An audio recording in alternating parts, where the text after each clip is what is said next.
Hi, I'm Richard Petty. I'm a photographer in St. Louis, and this is what kind of equipment is needed to do photography.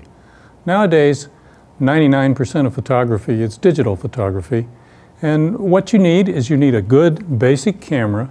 If you want to be a really good photographer, you need a camera that allows you to set manual controls. That is, to manually set your aperture and your shutter speed and your ISO, and don't depend on the camera to do that for you, because you won't get good pictures doing it that way.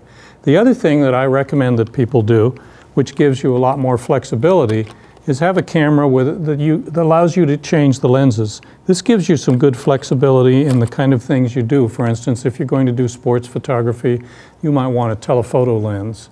If you're going to do portrait photography, then you need a really different kind of lens.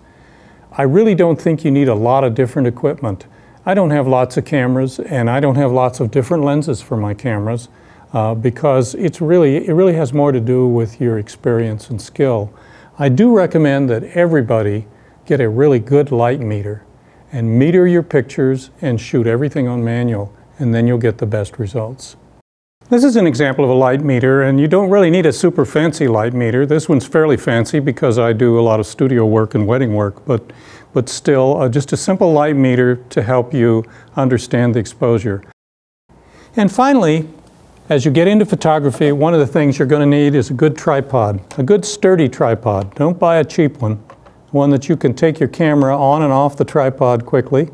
I can do it quickly if I stand on it. And that way you'll get good steady pictures.